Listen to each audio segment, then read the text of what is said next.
Salve, salve, galera! Tudo certinho? Sejam bem-vindos mais uma vez.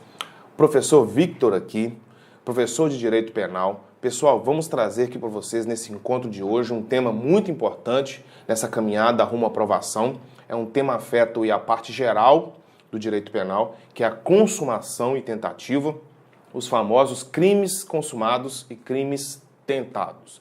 Mas antes de mais nada, eu gostaria de lembrar para deixar o comentário. Pessoal, esse comentário é muito importante para dar para a gente um feedback, um retorno com relação ao conteúdo da gente, beleza? Deixa aí o seu like. Não esqueça de ativar as notificações para não perder nenhum conteúdo que será disponibilizado para vocês aqui no nosso canal, que tem muita coisa bacana aí que os professores estão elaborando e também de outras disciplinas, não só de direito penal. Beleza, pessoal? Então, venha comigo aqui para o slide. Ó, direito penal, parte geral. Professor Victor Magalhães, sigam a gente nas nossas redes, beleza, pessoal? E hoje vamos trabalhar a teoria do crime e o assunto dentro da teoria do crime é a consumação e tentativa. Pessoal, esse assunto, esse tema de hoje, a consumação e tentativa, ele é campeão aí em cobranças nos certames aí da Polícia Militar de Minas Gerais. Por quê? Porque ele joga uma série de outros institutos afetos, que nós vamos estudar aqui hoje, em que leva o candidato a cair aí em várias pegadinhas. Mas para entendermos, pessoal, o crime consumado, o crime tentado e esses institutos, é preciso entender o que é o famoso caminho do crime, como está para vocês na tela. Pessoal, o iter criminis, não raras às vezes vocês verão esse termo, é o famoso caminho do crime, ou seja, é o trajeto, é o itinerário delituoso, é o caminho que o agente faz desde a sua cogitação até mesmo a sua consumação. E esse iter criminis, pessoal, esse caminho ele é subdividido em uma série de etapas, uma série de passos que o agente deve percorrer. E aí, como está para vocês aí no slide, existe basicamente duas grandes fases, que é a fase interna, que é a fase interna corporis do agente, está na mente do agente, que é a cogitação, e a fase externa, que compreende as subdivisões da preparação, que são os chamados atos preparatórios, a execução, os chamados atos executórios, e aí a consumação. Beleza? Então, pessoal, o iter criminis ele é subdividido em dois grandes ramos. A fase interna do agente, que está na sua mente, a fase externa, que é onde ele começa a exteriorizar a sua pretensão criminosa. Beleza? E eu trouxe para vocês aí um gráfico para vocês visualizarem. Tá aí para vocês na tela, de uma forma, né, de cronograma, uma forma gráfica, como vocês vão visualizar aí o iter criminis. A primeira etapa é a fase interna, que é a cogitação, aí a segunda etapa, a terceira etapa e a quarta etapa está na fase externa, que é a preparação, execução e a consumação.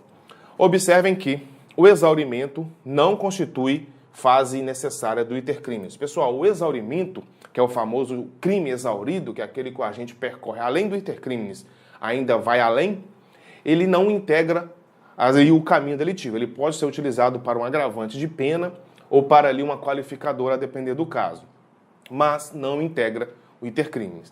Então nós devemos estudar passo a passo esse caminho delitivo para compreendermos quando um crime será consumado ou quando o crime será tentado, e aí, a depender da situação, incidirá outros institutos, como a desistência e o arrependimento. Mas antes de mais nada, vamos entender a fase interna, que é a fase da cogitação, que é a fase que está dentro da mente do agente, é uma fase psicológica. E ela aí compreende três subdivisões, que é a idealização, a deliberação e a resolução. Pessoal, a idealização é quando a gente alimenta aquela vontade de cometer um crime.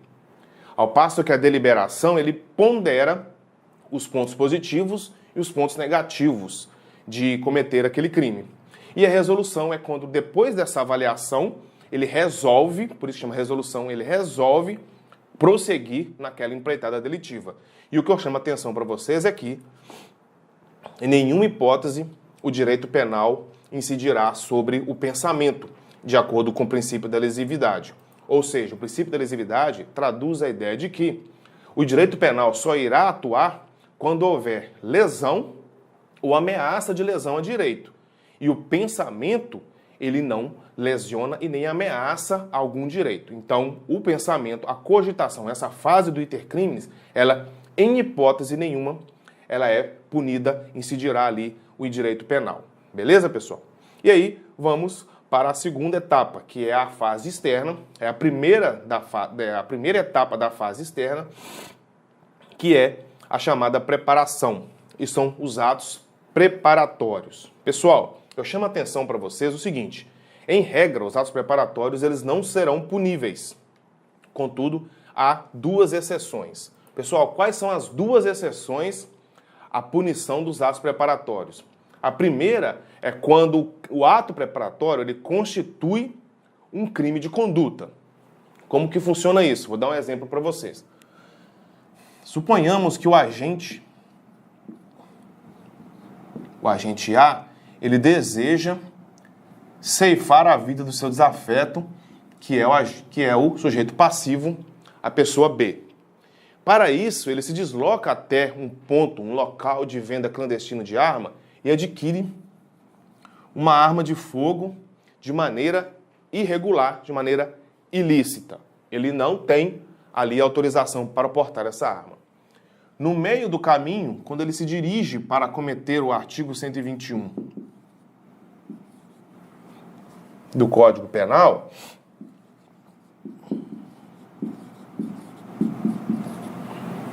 ele é abordado por policiais que descobrem que ele está portando esta arma de fogo e com isso autuam ele em flagrante pelo crime de porte de arma de forma irregular, de forma ilícita, conforme o nosso Estatuto do Desarmamento. Veja que essa conduta de portar a arma, ele é um ato preparatório para o crime de homicídio, punível a título de crime de conduta, porque o crime de mera conduta, apenas portar a arma, trazer consigo a arma, configura por si só um crime autônomo.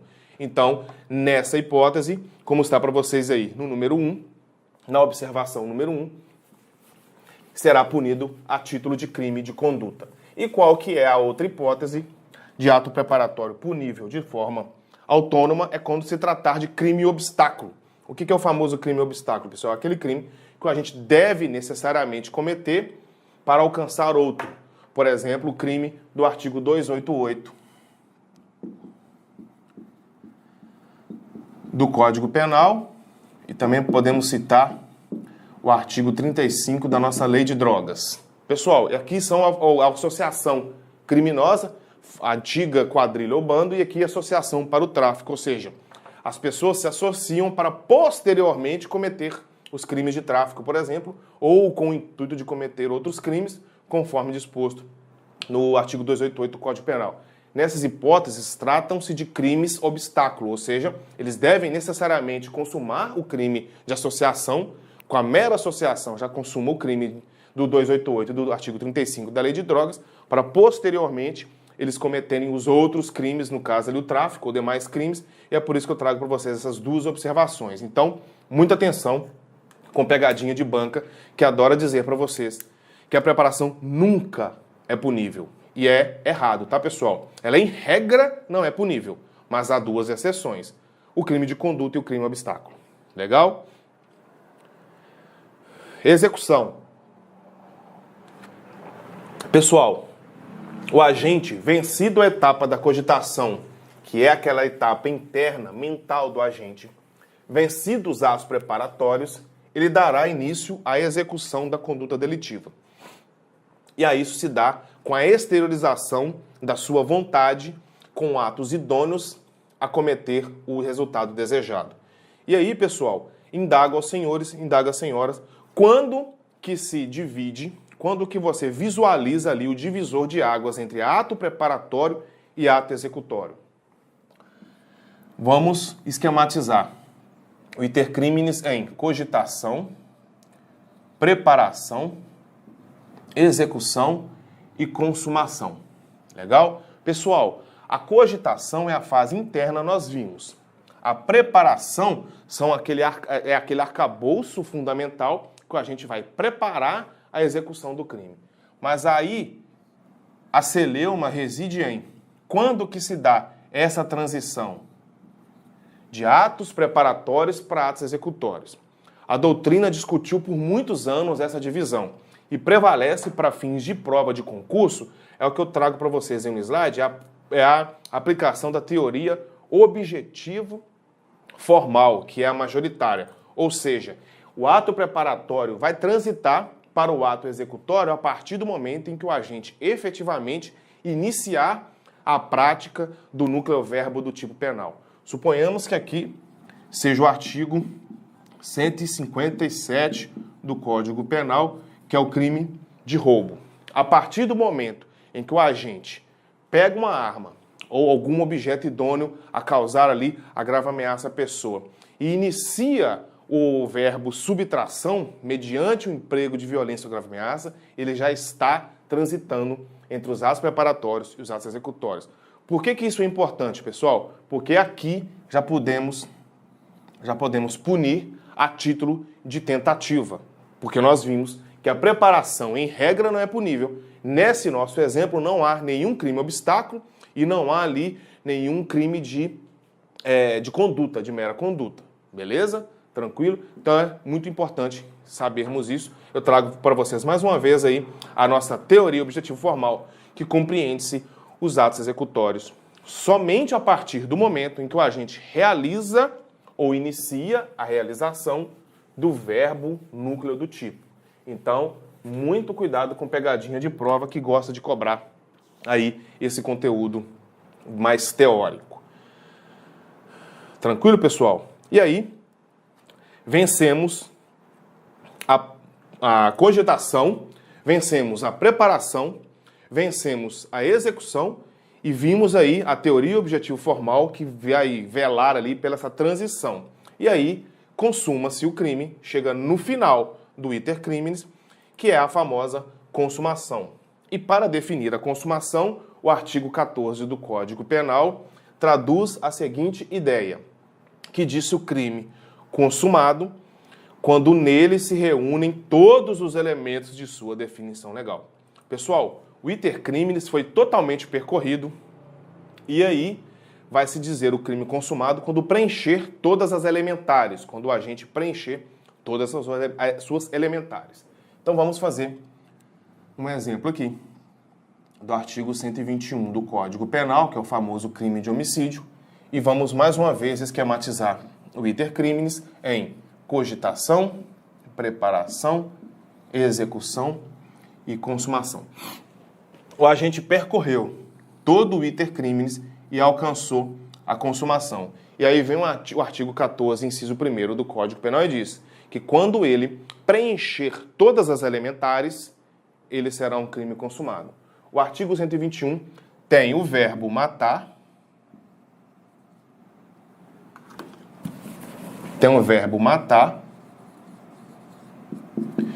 e a elementar alguém.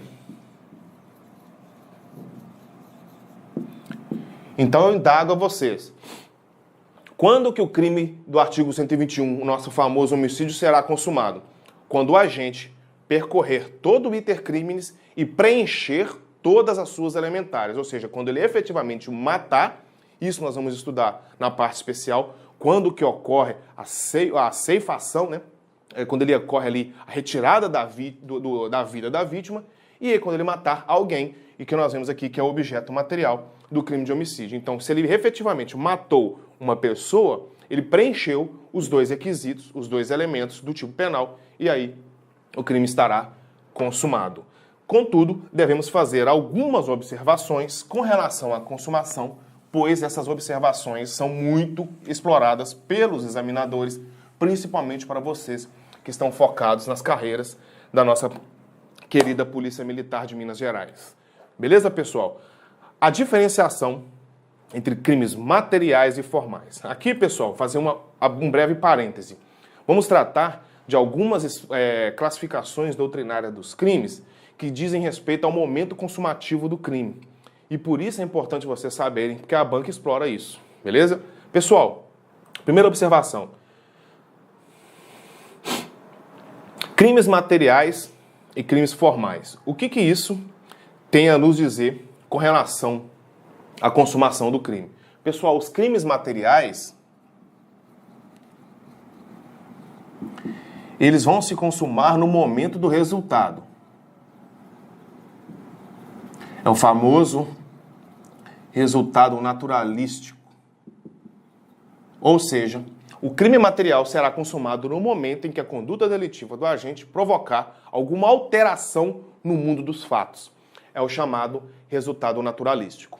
Quando que isso ocorre, professor? Quando, por exemplo, ele subtrai um bem da alheio, de uma vítima, por exemplo, ele vai lá e subtrai para si ou para outra em coisa alheia móvel, ele comete um crime de furto. Ele alterou o mundo dos fatos. Por quê? Porque ele diminuiu o patrimônio da vítima e aumentou o seu. Ele subtraiu um telefone celular, por exemplo, da bolsa da vítima, colocou no bolso e fugiu. Ou seja, ele alterou o mundo fático. Em contrapartida, os crimes formais, eles, em que pesem existir o resultado naturalístico, ele não é necessário para a consumação. É muito errado, pessoal, e é um equívoco que muitas pessoas incorrem nesse erro, falar que os crimes formais não têm resultado. Todo crime tem resultado. O que não ocorre é a necessidade e a obrigatoriedade do resultado naturalístico, alteração no mundo dos fatos, para a consumação dos crimes formais. Como, por exemplo, o crime de extorsão mediante sequestro. O artigo 159 do nosso Código Penal, ele é um crime formal. Ele se consuma com a mera restrição da liberdade da vítima e a exigência do resgate. Independentemente do resultado naturalístico, ou seja, dele obter o resgate, obter a vantagem, nós estamos falando aqui de um crime patrimonial, o crime já estará consumado. O mesmo se aplica para os crimes contra a honra, injúria, calúnia, difamação. Independente se a vítima se sentir ofendida ou não, o crime é formal, ele se consuma com a conduta. O resultado ele não é obrigatório para a consumação, e diferente dos crimes materiais, em que o resultado ele é obrigatório para a consumação. É por isso que eu trouxe para vocês essa diferença dos crimes materiais e dos crimes formais, porque isso cai em prova. Próxima observação, pessoal. Os crimes qualificados pelo resultado e os crimes préter-dolosos. Muita atenção aqui. Os crimes qualificados pelo resultado, o legislador prevê que o resultado gravoso acaba aqui, ocasiona ali a qualificação do crime. Um exemplo clássico, o crime de latrocínio. O roubo qualificado pelo resultado morte. Quando se consuma o crime de roubo qualificado pelo resultado morte? Quando há a cefação da vida da vítima, independentemente do resultado patrimonial almejado. Nós vamos estudar isso com mais detalhes lá no crime de roubo, quando estudarmos o momento da consumação do latrocínio. Mas o que eu quero chamar a atenção para vocês aqui é o momento de consumação do crime qualificado pelo resultado gravoso é o momento da ocorrência do fato que vai ali agravar a pena. E os crimes préter-dolosos são aqueles que há o dolo na conduta primária e a culpa na conduta secundária. Exemplo clássico, lesão corporal seguida de morte. O agente tem dolo na lesão e culpa ali no resultado morte. Então, ocorre a consumação com o resultado mais grave. E aí, os crimes permanentes e os crimes instantâneos, que talvez seja aí a classificação para o momento consumativo do crime, as classificações mais importantes. Pessoal, o crime instantâneo é aquele em que o momento consumativo se dá num único estado. O agente pratica um crime e ele já está consumado em um único momento no tempo e no espaço. Exemplo clássico, homicídio. A partir do momento em que ceifa-se a vida da vítima, o crime já está perfeitamente consumado. Ele é instantâneo. Naquele exato momento ele consuma. O crime permanente ele é diferente. O crime permanente, a conduta do agente ela é instantânea e se prolonga no tempo de acordo com a sua vontade. Aqui, por exemplo, podemos citar o artigo 33 da Lei de Drogas e o artigo 159 do Código Penal. São crimes permanentes. Ou seja, no artigo 159, extorsão mediante sequestro, enquanto o agente mantém a vítima no cárcere, o crime será consumado prolongando-se no tempo. E o artigo 33 da Lei de Drogas também, na modalidade ter em depósito. Enquanto o agente tiver drogas em depósito, essa consumação se prolongará no tempo. A partir do momento em que ele cessa aquela conduta, aquele verbo, ó, não tenho mais comigo nem a pessoa e nem a droga. Aí cessa-se a consumação. Isso é importante para fins de prisão em flagrante, por exemplo, que enquanto tiver aqui a permanência dos crimes, o agente pode ser preso em flagrante, independente ali de quantos dias a pessoa está mantida ali no cárcere, de quanto tempo ele tem essa droga em seu poder. Beleza, pessoal? E aí, vamos tratar do exaurimento, que como vimos anteriormente, o exaurimento não integra o curso do iter criminis, ele não faz parte ali do caminho delitivo, mas ele pode ser utilizado como uma qualificadora ou como uma causa de aumento de pena, ainda a ser aplicada lá na terceira fase, na dosimetria da pena.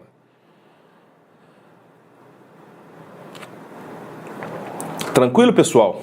Beleza? Então, por exemplo, se o agente obtém o resultado no crime de extorsão mediante sequestro, ele privou a vítima por 30 dias, exigiu resgate e a família pagou o resgate. Nesse momento, o crime de extorsão mediante sequestro está consumado e perfeitamente acabado e exaurido. Ele vai lá e liberta a vítima. Só que ele é preso. Quando ele é preso, processado e julgado, o juiz pode auferir, lá na terceira fase da dosimetria da pena, a aplicação ali das causas agravantes, porque ele exauriu o crime está completamente acabado e esgotado. Pessoal, vamos adentrar agora, talvez, no tema da nossa aula de hoje, que é mais importante, que é a famosa tentativa. E aí, uma campeã em cobranças nos certames aí da Polícia Militar de Minas Gerais. Vamos lá para o nosso artigo 14 do Código Penal, que traduz a seguinte ideia. O crime será tentado quando, iniciada a execução, não se consuma por circunstâncias alheias à vontade do agente. Pessoal, algumas denominações, alguns conceitos, correlatos que caem muito em prova. É o conatus, o crime imperfeito, o crime manco, o crime incompleto. Vem aqui comigo para o quadro. Pessoal, essas denominações são criações doutrinárias que são exploradas pelos examinadores. Então, às vezes, na questão, você não vai ver e falar assim, o crime é tentado. Não. Ele vai falar assim, é possível o conatus? O que seria um crime incompleto? O que seria um crime manco?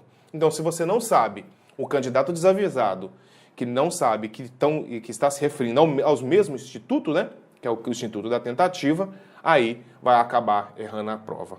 Beleza? Pessoal, vamos prosseguir então no estudo da tentativa. Existem 3 elementos para constituir a tentativa, que é o início da execução do crime, o dolo de consumação, e aí, pessoal, talvez a observação mais importante dentro desses elementos, que é a ausência de consumação por fatos alheios. Pessoal, ser alheio à vontade do agente é o que caracteriza a tentativa. Então, vamos ali, mais uma vez, desenhar o nosso iter criminis. Mais uma vez, nós temos a cogitação, nós temos a preparação, nós temos a execução e aqui no finalzinho, a consumação. Esse é o esboço básico do iter criminis. Pessoal, o agente, ele cogita, aí ele vence o primeiro estágio. Ele vai lá e prepara, venceu o segundo estágio. E ele inicia a execução. Galera, ele só não alcança a consumação por circunstâncias que não dizem respeito ao seu foro íntimo. Ele tinha, desde o início, o dolo de executar e o dolo de consumar. Ele queria o resultado. Ele só não alcançou por circunstâncias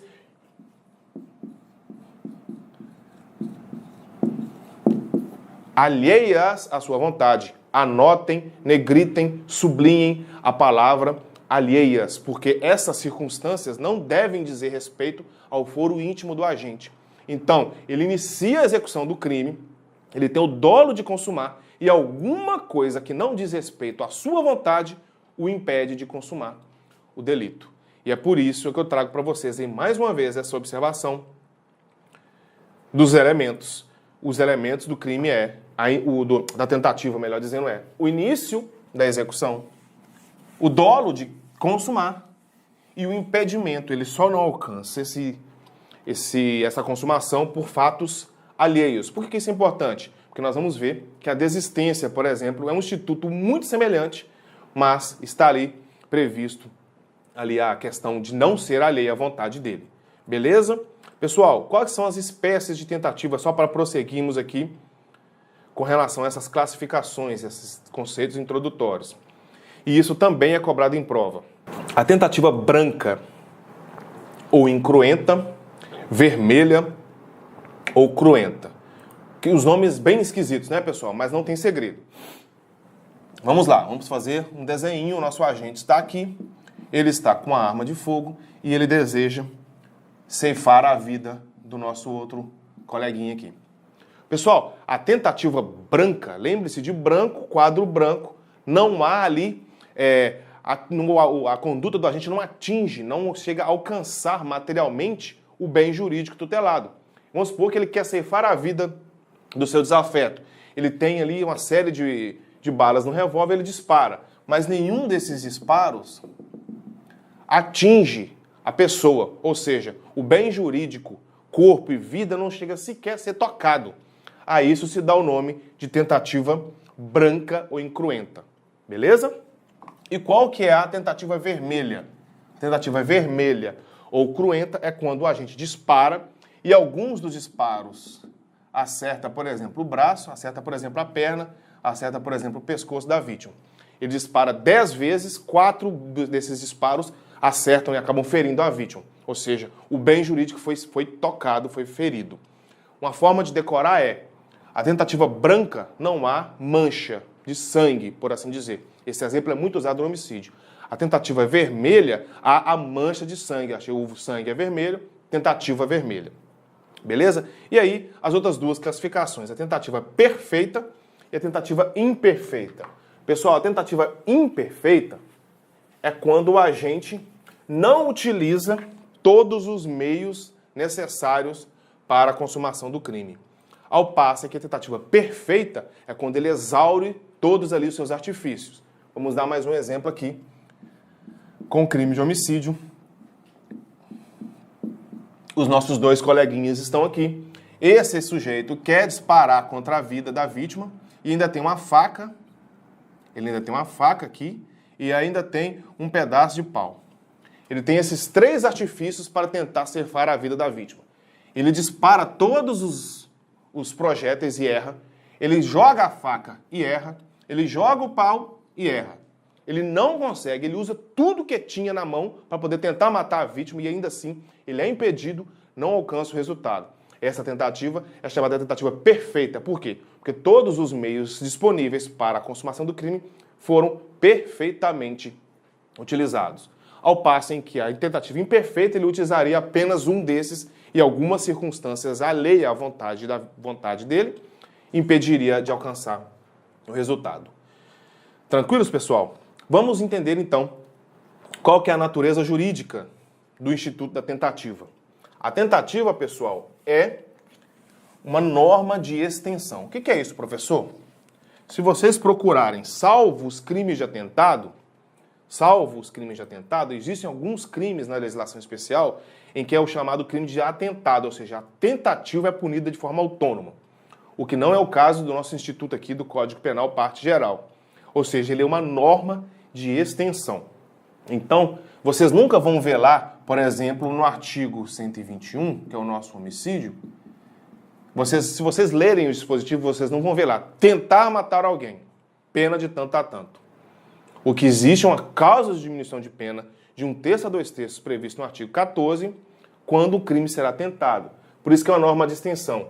Então eu vou conjugar CC combinado com artigo 14, inciso 2 do Código Penal. A isso se dá a nomenclatura de homicídio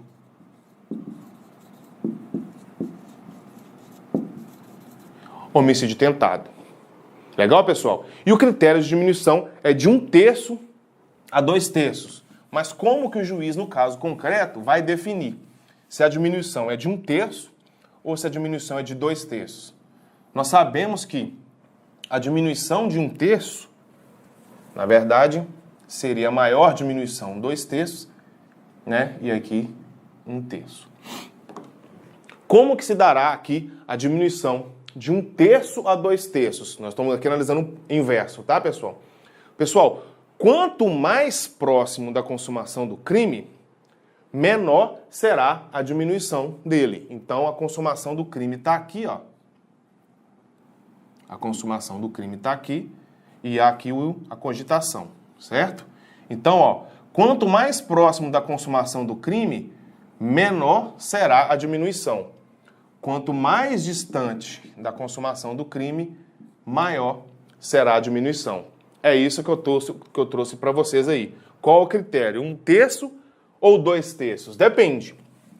Se o agente chegou muito próximo de consumar o crime, ele vai ter uma menor diminuição. Suponhamos aqui que o agente dispara contra a vítima fica 45 dias internada, faz 3 cirurgias. Ela quase veio a óbito, então ele terá uma diminuição menor. Ele terá uma diminuição de 2/3. Então, se ele deu um disparo e o projétil meramente resvalou em seu braço, ele terá uma diminuição maior, terá uma diminuição de 1/3, que é maior.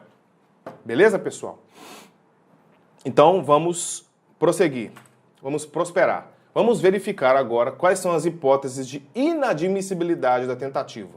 Ou seja, quais são os crimes que não cabem o conatus. Isso cai muito em prova, pessoal.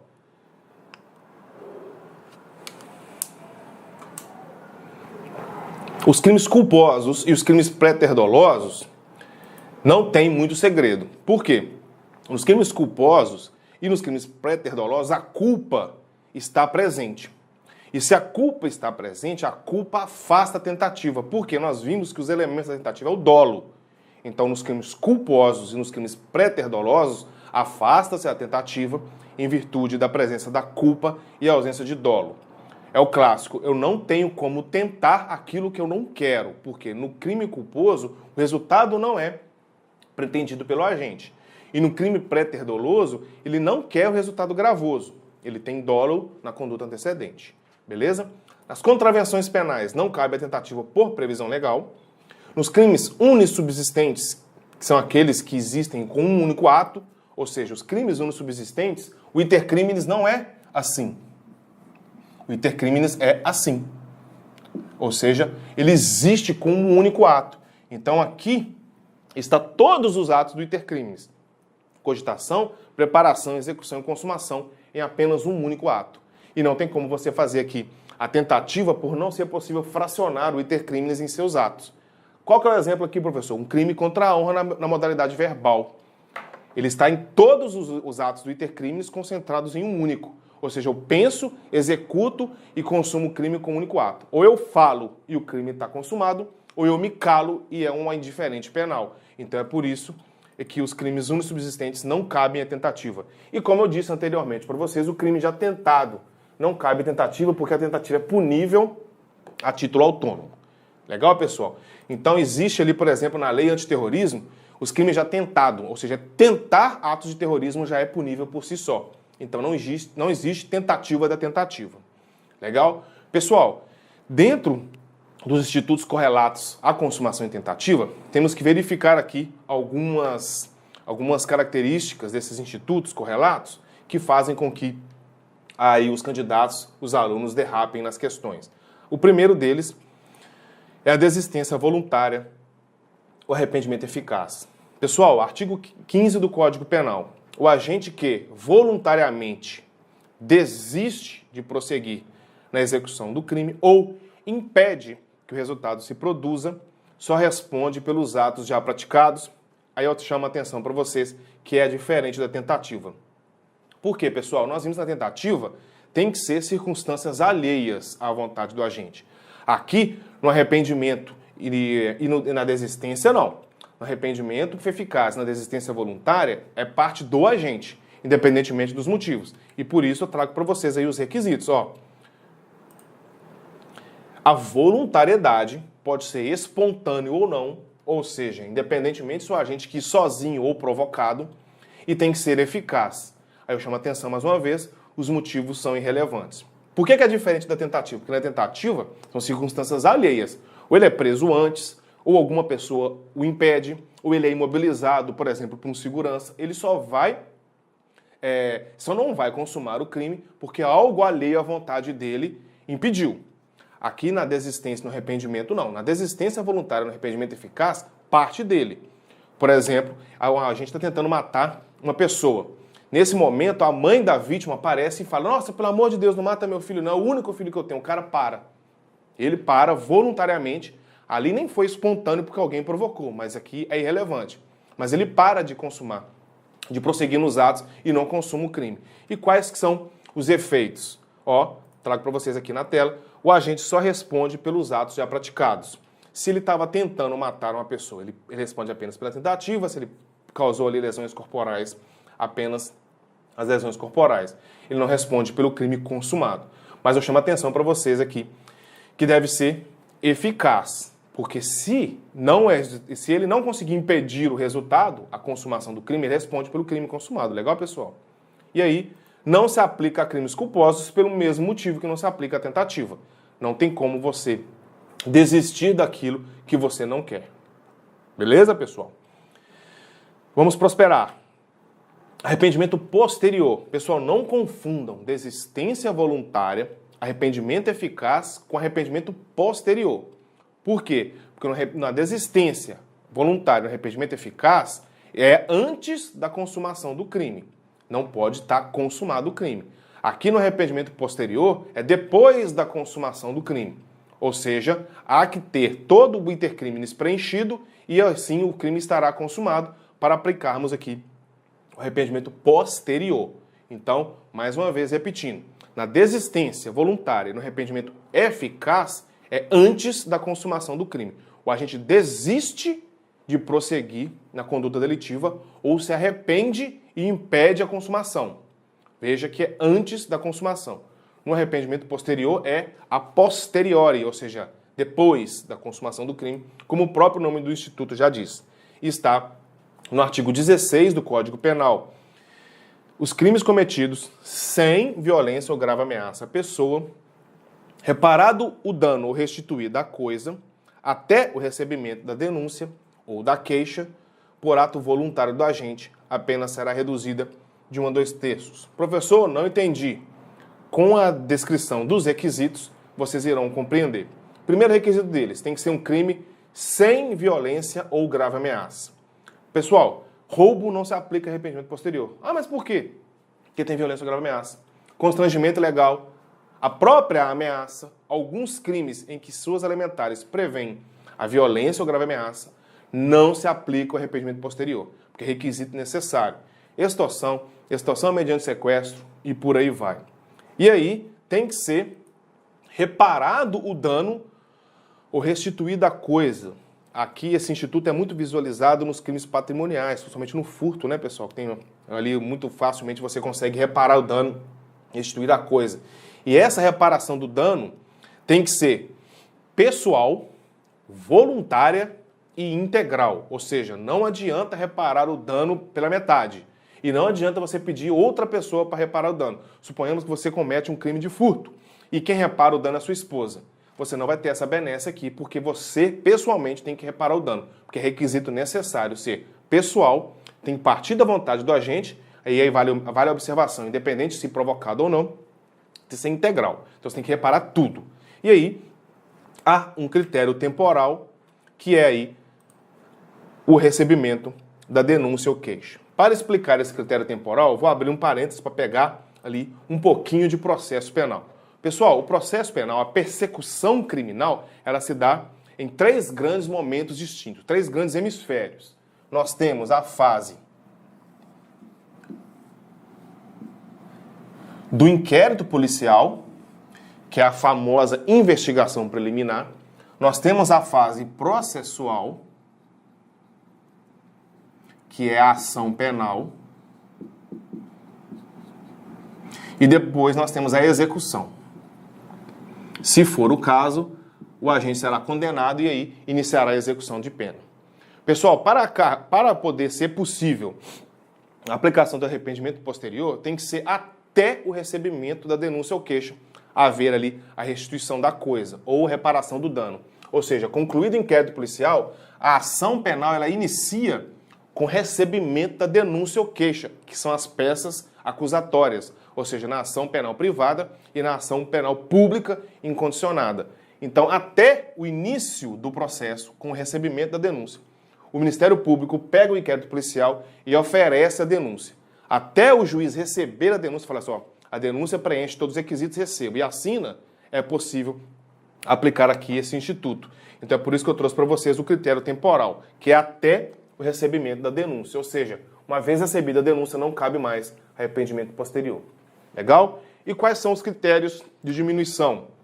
É o mesmo da tentativa, 1/3 a 2/3, mas levará em consideração a celeridade e a voluntariedade, ou seja, se o agente reparou o dano mais rápido possível e com a forma mais voluntária possível, ou seja, precisou de insistir menos com ele para ele poder reparar o dano, ou seja, ele restituiu rápido e com boa vontade. Porque se tiver que insistir muito para ele, vai ser o fulano, repara o dano, repara, tiver que insistir muito com ele, você fala, não, tá bom, vou lá reparar o dano. Ou seja, o juiz pode diminuir menos para ele, porque ele demorou muito e teve que se insistir muito com ele para ele poder restituir a coisa ou reparar o dano.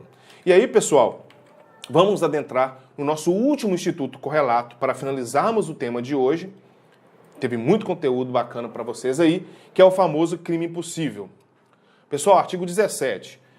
Não se pune a tentativa quando, por ineficácia absoluta do meio ou por absoluta impropriedade do objeto, é impossível consumar-se o crime. Primeira observação chama atenção.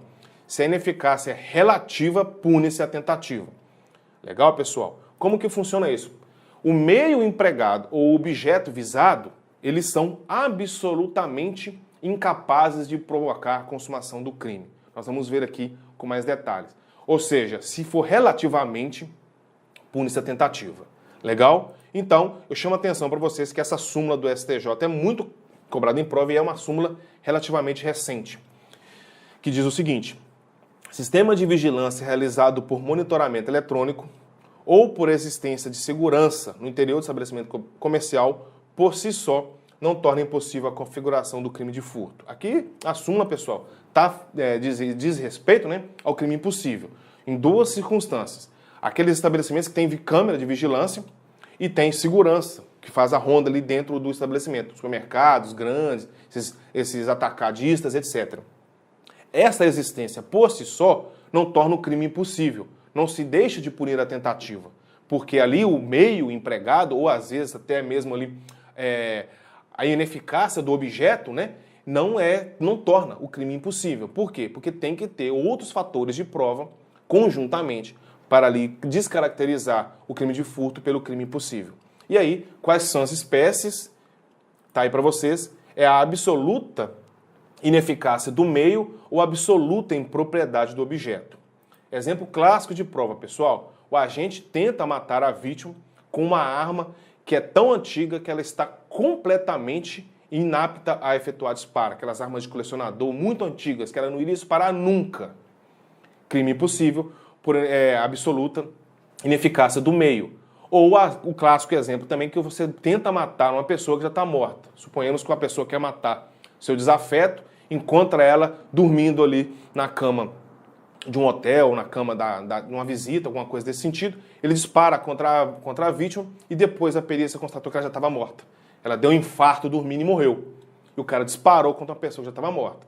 Não tem como matar aquele que já está morto. É ali impropriedade absoluta do objeto. Não há que se falar em crime de homicídio e ali nem se pune a tentativa por causa dessa impropriedade absoluta do objeto. Beleza, pessoal? E aí, uma última observação. A súmula 145 do STF, não há crime quando a preparação do flagrante pela polícia torna impossível a sua consumação. Aqui é o flagrante forjado, aquele que a polícia forja um flagrante para incriminar a vítima. Nesse caso é crime impossível, porque não há como a pessoa consumar o crime. Clássico exemplo, a polícia aborda ali o sujeito e coloca droga no carro dele numa batida policial de blitz de trânsito. O policial querendo incriminar ali aquela pessoa, coloca debaixo do banco droga. Esse é um flagrante forjado e isso é crime impossível, porque não há como consumar o crime, porque não tem como a pessoa ter sequer o dolo de praticar aquela conduta. Legal, pessoal? Então, com relação à consumação em tentativa, é isso. Muito conteúdo bacana para vocês aí. Tá aí meu Instagram, siga a gente nas redes sociais. Gostaria de relembrar vocês de deixar o like e os comentários, isso é muito importante para poder trazer mais conteúdos para vocês aí. Não deixe de seguir nas redes, ative as notificações Um abraço, deixa aqui meu muito obrigado pela atenção mais uma vez e até a próxima.